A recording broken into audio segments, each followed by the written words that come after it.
Bismillahirrahmanirrahim. Baiklah, di sini ada pembibitan kelapa sawit ya. Ini pembibitan usia tanam dari mulai tanam itu sudah 3 bulan 3 minggu.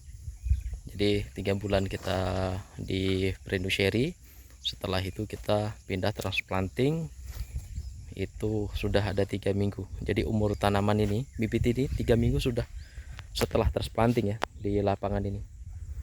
Jadi kondisi-kondisi bibit seperti inilah yang ingin saya sampaikan, bahwasanya banyak kendala-kendala, masih rentan-rentannya ini dalam kondisi setelah transplanting. Karena apa? Tingkat kesetresan itu pasti ada setelah waktu kita melakukan transplanting. Jadi salah satunya stres untuk bibit kelapa sawit ini waktu transplanting itu karena kondisi cuaca juga, kondisi ini naungan. Pertama kita naungin, kalau kita tidak melakukan penjarangan itu akan tingkat stresnya sangat tinggi. Jadi salah satunya stres itu yang bisa kita lihat itu seperti ini teman-teman ya. Ini terkena sinar matahari terlalu panas, karena ini di pembibitan di manuseri ini udah lapang. Jadi seperti inilah salah satunya yang dialami oleh pembibitan ini, oleh bibit ini.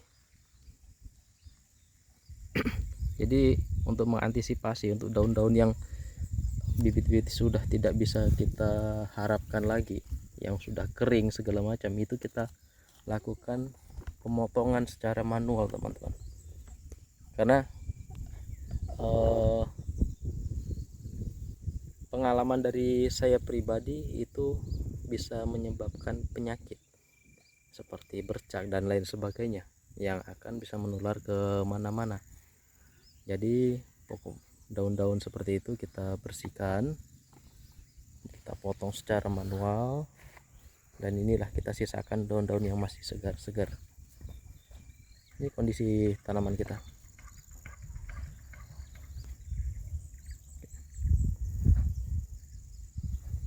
Mungkin ada dari teman-teman melihat video saya ini berkata, kenapa kok polybagnya tidak penuh atau lain sebagainya. Karena ada beberapa faktor yang mempengaruhi ini teman-teman. Kami memang memberikan space dari segini karena kita pasti ada namanya konsolidasi. Nanti kita lakukan konsolidasi karena biasanya umur berapa, udah 3 bulan 4 bulan itu bibit ada yang timbul dari sini teman, timbul ini, ataupun tanah ini akan menyusut lagi. Itu yang biasa kami lakukan, pengalaman kami gitu. Jadi kita tetap ada lakukan konsolidasi, dan ada kita pemberian mulsa nanti teman-teman. Pemberian mulsa itu seperti fiber dari jangkos kelapa sawit itu untuk ditaruh di sini supaya menahan pertumbuhan gulma yang ada di dalam polybag ini. Oke, sekian dari saya untuk pembibitan kita hari ini. Terima kasih.